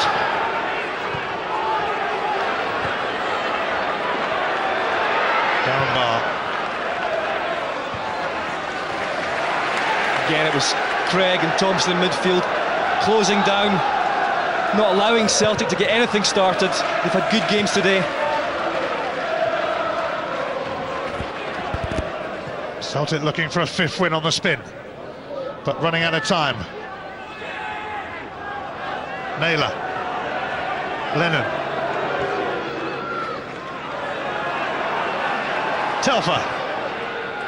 Maloney. Scobie is with him. Maloney has found McGeady though. He'll get a shot away surely. Oh, he does get a shot away. Aidan McGeady makes the difference. Better late than never. Celtic are in front at Falkirk. Well, you're bang on, Ian. He has made the difference today. He's been the one player who's shown that extra bit of class. In the second half, he's worked so hard to try and get himself in a position like this, and he just lets go. And no chance for Higgins. It comes to a ruck of players. Good initial play from Maloney. He turns one thing in his mind, have a crack at it. Finds its way into the back of the net. And he's shown again today that he has hunger. Aidan McGeady. He's been Celtic's best player this season by far. May have got just a slight deflection. Probably been Celtic's best player this season. Aidan McGeady's first goal since January, but nearly got one in the Old Firm game last week. Thomas Grammerson followed it in, of course, and then he set up Kenny Miller's goal. So he was due one, I guess, and he might just have secured a 5th win on the spin for them. Yeah, I think he just looks a stronger player this season. He's keeping going to the end of the game. Gets a good strike on it as well. He just gets that little bit of freedom. Falkirk, it's been difficult for them because they haven't given Celtic the freedom, but it's always possible just to give that yard or two. On that occasion, McGeady just getting a shot on target, and now it's difficult for Falkirk. Here's Alan Gow though, trying to weave his way through. He's not going to get a free kick, and he's never going to.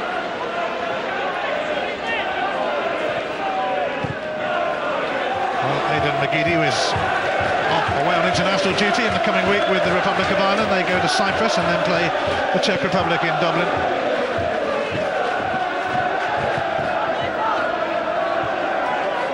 And he goes to work for his country, having left his mark for his club.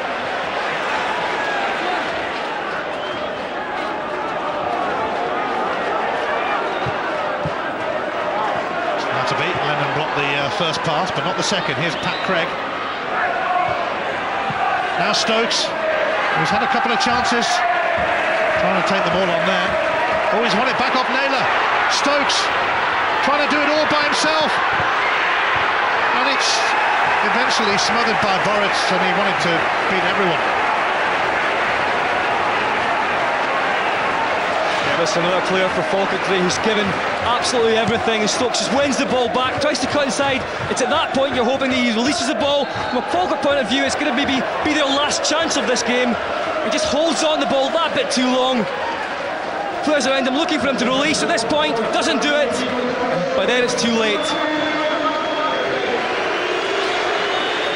Russell Latterby's gone off, and on comes John Stewart, signed recently from Aberdeen.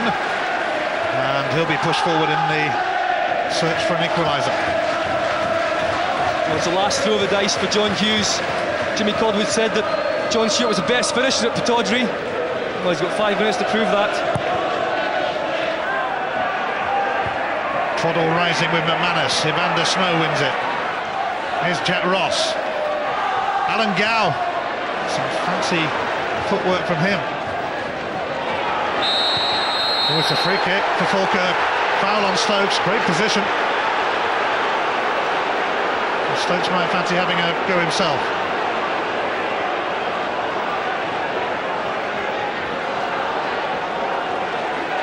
This is one that Lafferty would have fancied.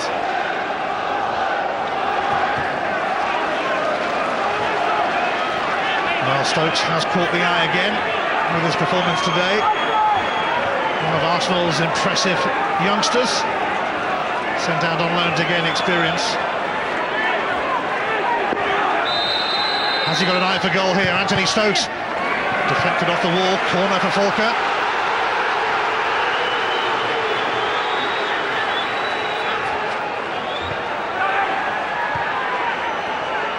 McManus. BT had a touch and Darren Barr soon closed in on him, but panic over for the time being for Celtic.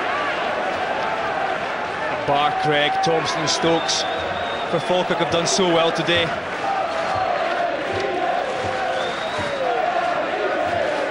They will feel hard done by Falkirk not to take anything out of this game, especially after their first half showing. But Celtic grinding it out here, that's the mark of champions.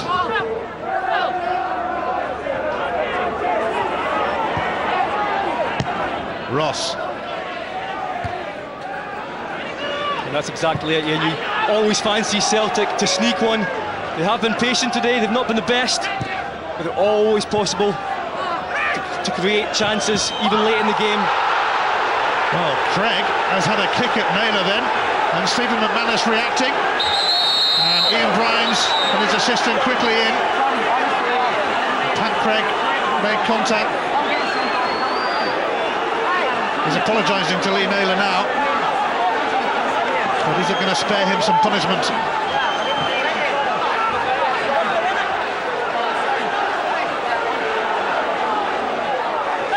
That's the one side of Craig's game he has to watch. It's just a ridiculous challenge. Studs in the thigh. It's a terrible challenge. He's got away with it. Any punishment?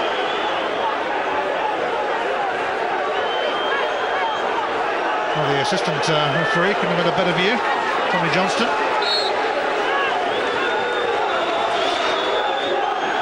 Craig's been known for late tackles in the past, and this one's just terrible. And no yellow card.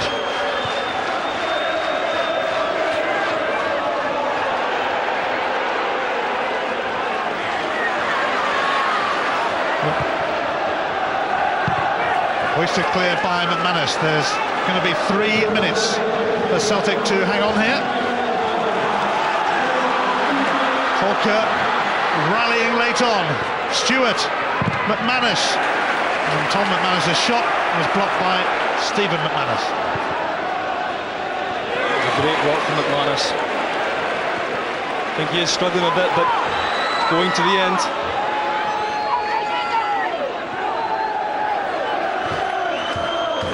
McManus for Ross.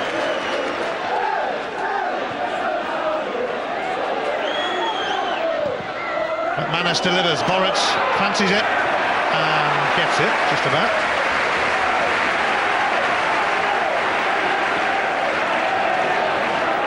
Celtic going to rack up a 5th successive victory and a 5th successive clean sheet. In fact, in the last 7 games, only Manchester United have scored against them.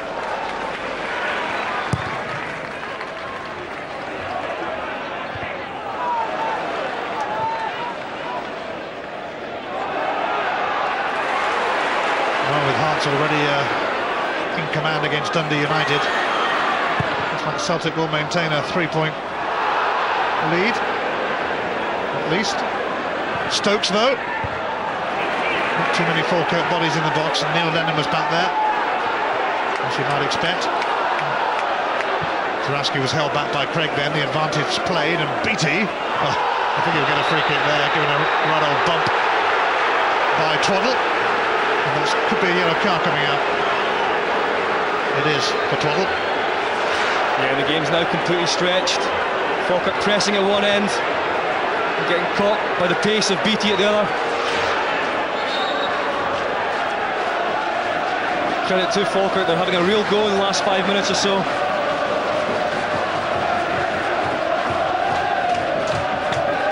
A former Celtic player, unable to get one over his old club today though, not for the want of trying, mind you.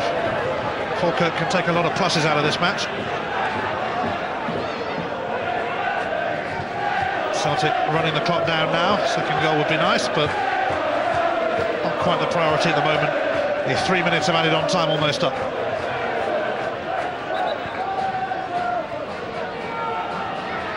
Why Maloney's in no hurry to concede possession here. He'll happily settle for a throw.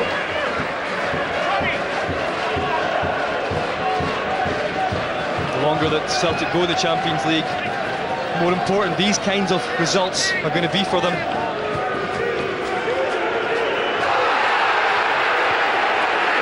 Last chance maybe for Falkirk. Whacked back though by Stephen McManus. The seconds tick agonisingly away for Gordon Strachan, but surely there can't be many more of them.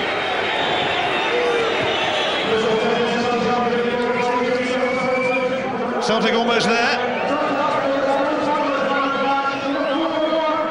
It looks like it's going to be another victory to head into the international break with.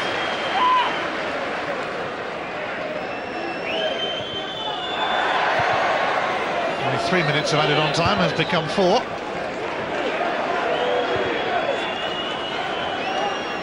Though can't get it up the other end at the moment. Celtic seeing the seconds out. Aidan McGeady's goal has surely given the champions a victory here. But boy, have they had to work for it, as you normally do against a John Hughes team. Here's Maloney, shadowed by Thompson. It's a free kick, and surely the whistle will go any second.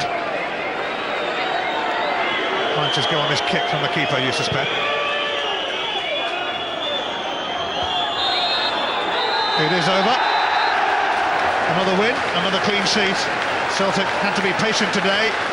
Gordon Strachan's side were certainly tested by an impressive Falkirk showing in the first half, but they came into it more in the second half, and, well, Aidan McGeady with the goal that won the game. Anthony Stokes had some chances for Falkirk, but McGeady clinical, his shot took a little nick on its way to goal, but it was powered into the bottom corner by the man many think has been Celtic's best player so far this season, the supremely talented Aidan McGeady.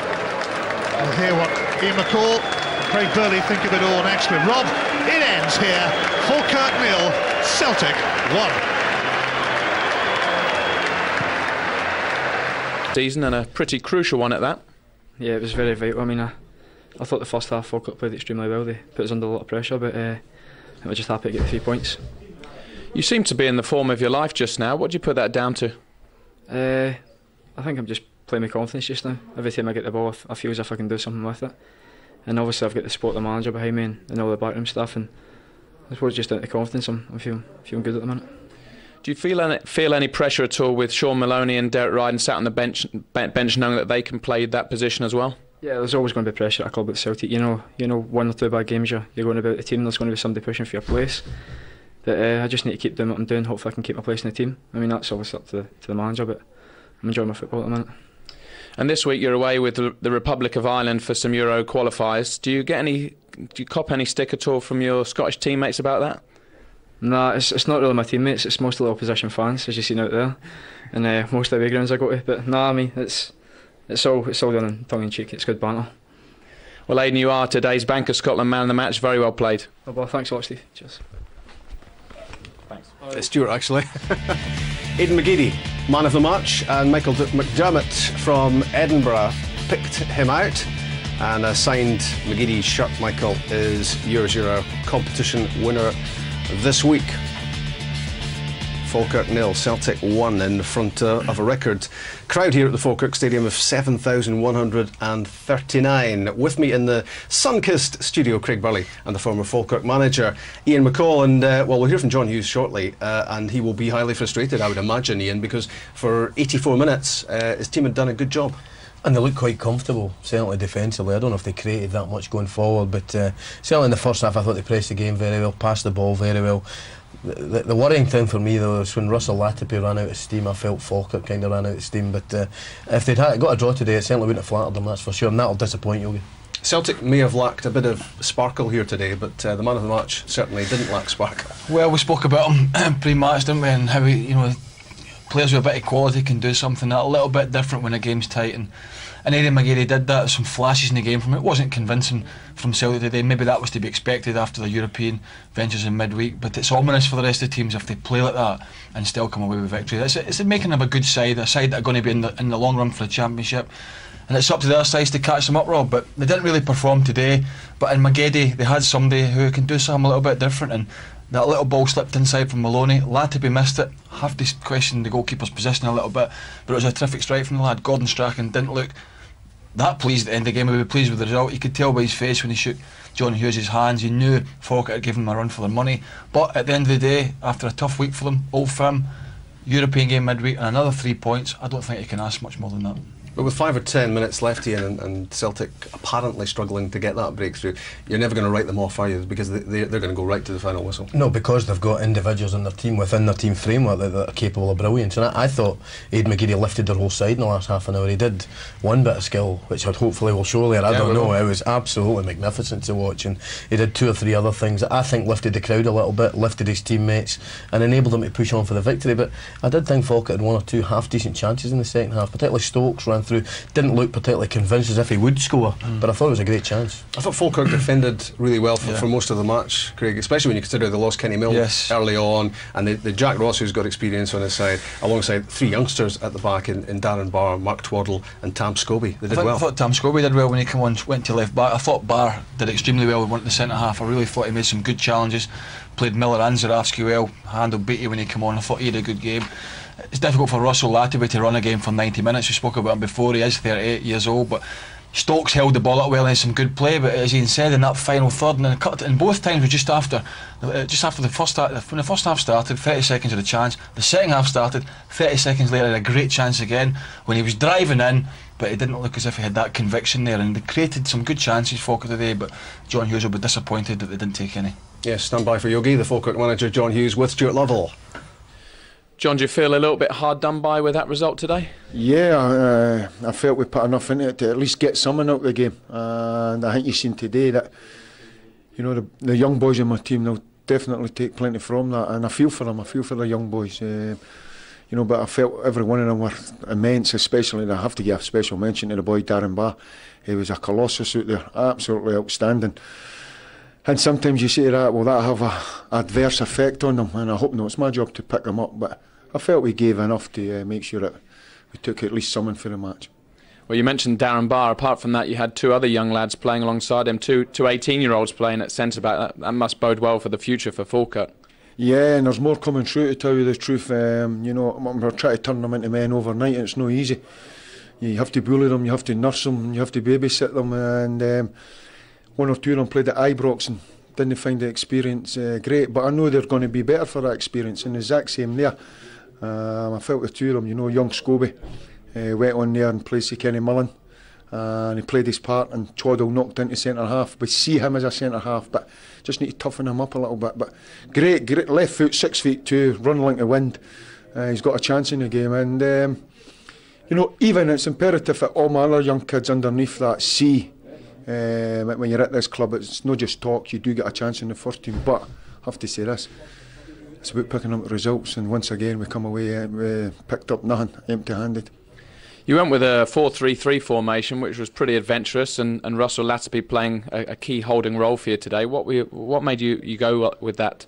Well, we know a 4-4-2 Celtic linked to play, and we felt that the ball retention that you have to keep against Celtic is imperative, and Russell does that. He did it very well today. We just felt at half time that McGeady and Nakamura coming in, playing in the park, were causing us problems, and you're asking a shift in my wide men to get in there and match it, plus, or does your fullbacks go in there and pick it up? So, there's one or two things to sort out at half time, but the main thing I say to them at half time is have the belief on passing the ball. That's what I say to them before the game. I can take defeats right on the chin as long as they give me that, and I think at times a lot of them showed courage to get on the ball and pass it. It's not easy for an 18-year-old. I'm trying to think back when I was 18 many years ago, and I'm saying to myself, what was I like?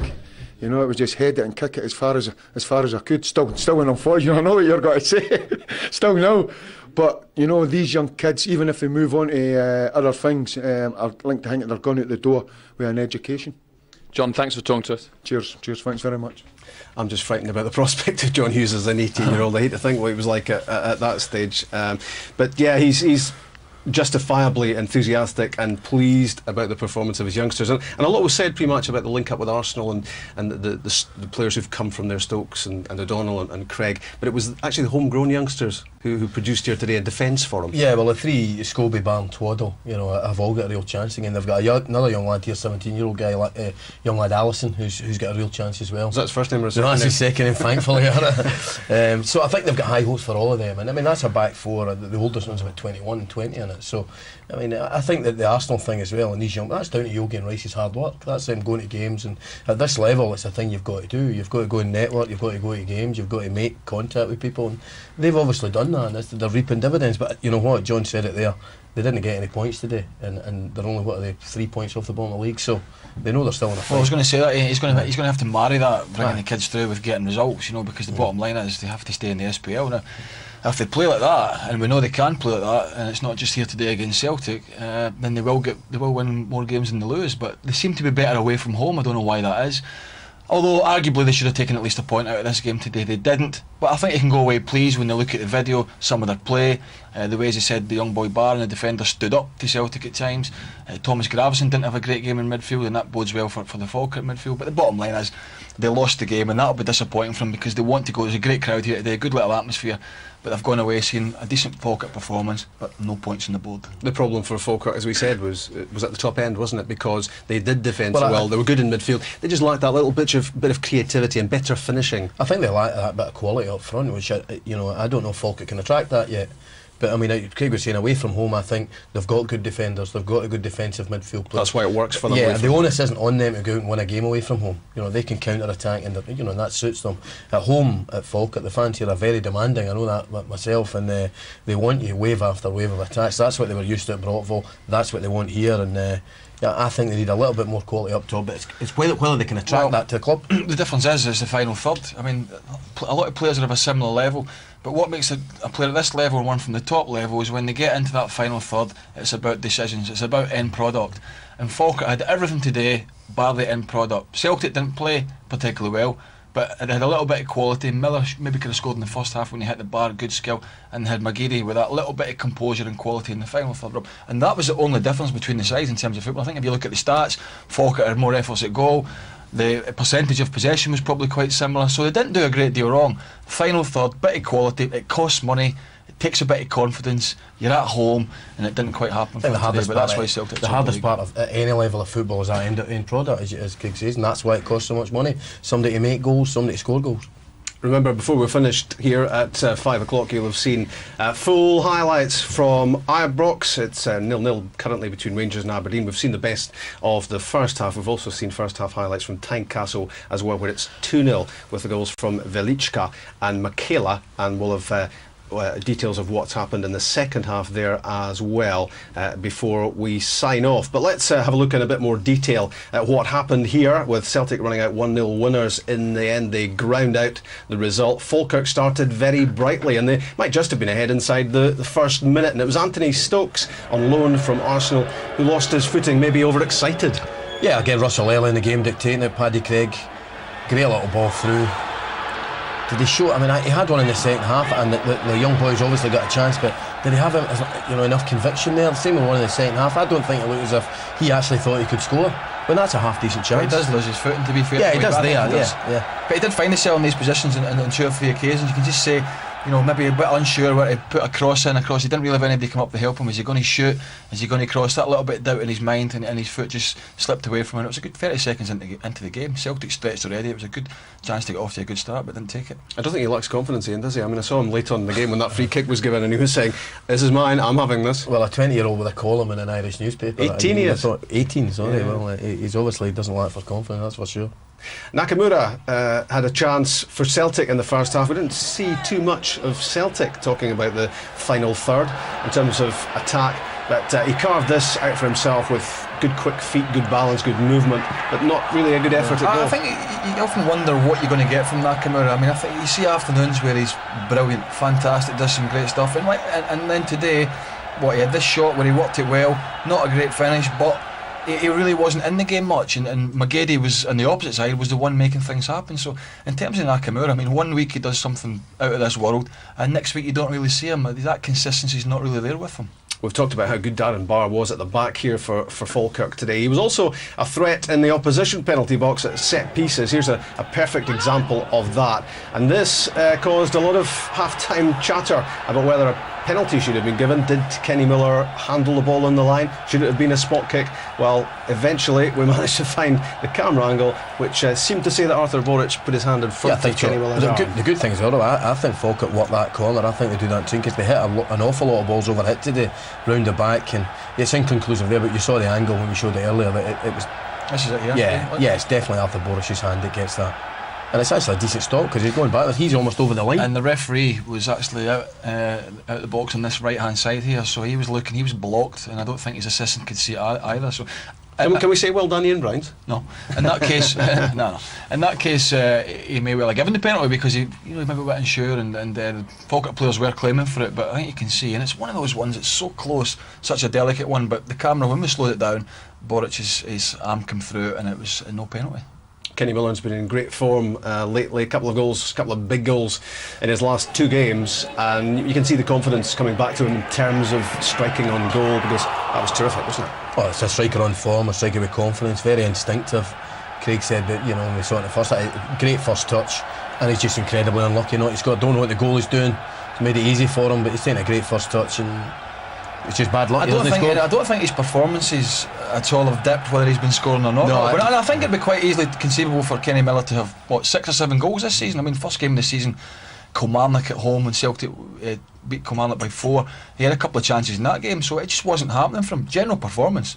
I don't think Gordon Strachan's had a problem with No, that. I think he's always had confidence in the rest of his play. I think maybe he's been a bit snatching at shots, a bit maybe lacking confidence in finishing. I think strikers playing with the old firm, you need to go very, very early to start with confidence. But even when you went to play for Scotland, he played with the Faroes, he only scored with a penalty. But his first half performance, I know the opposition is great, was absolutely terrific. And I think an important thing for Kenny Miller was, even when he wasn't scoring, Rob, you watched the Celtic fans rapport at level.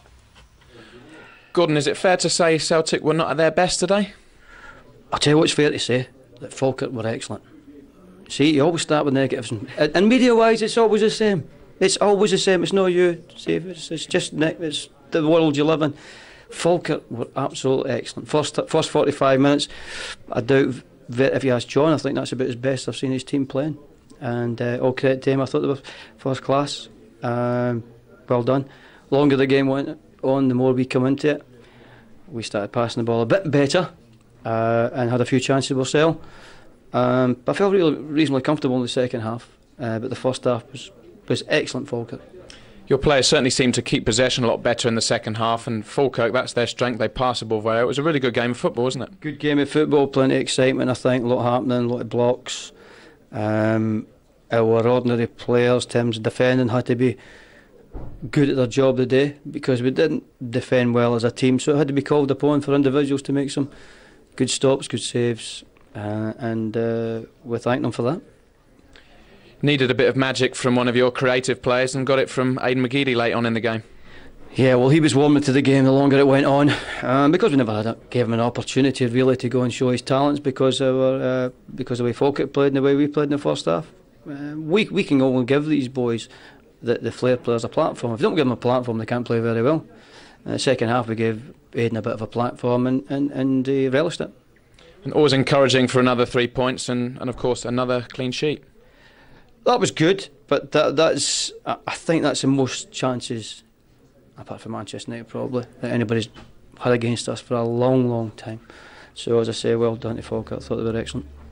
Does this mean you can go away and enjoy watching Scotland next week? Yeah, I'm looking forward to that. Yeah, I hope they do well. Walter's done fantastic. But Tommy's taking all the credit for it, really, Tommy Burns. As I said to Kenny there, they have to go now and lift a nation. So Tommy and Kenny and the boys are off to lift a nation. Well done today. Thank you very much. We all get done again for that suit. I think it's fantastic. Thank you. Thanks. He does like that suit, doesn't he? And no pressure on Tommy Burns. He's just got to lift the nation next weekend. That's all. Scotland, France. And at Ibrox, high drama and nearly an Aberdeen winner. You would imagine it would have been at this late stage of the game. Chris Clark racing into the area, thought he'd scored, and how unlucky. Back off the inside of the post. It remains Rangers 0, Aberdeen 0 at Ibrox. What, about 10 minutes left maybe there? And 10 minutes to go as well at Tynecastle between Hearts and Dundee United, where it is currently 2-0 in favour of the Tynecastle team. So Gordon Strachan there was very keen to stress that it wasn't a slightly off form or even tired, jaded Celtic. It was first-class Falkirk. Yeah, well, they should just answer the question first and foremost, and they got on a lot better because Stuart asked them about Celtic. But Celtic weren't very good today, and Falkirk were excellent. But I think all the fans here are saying that. But the bottom line is, it was another good victory for Celtic on the road. Grinded one out when they had to. Defended stoutly at times. Didn't really have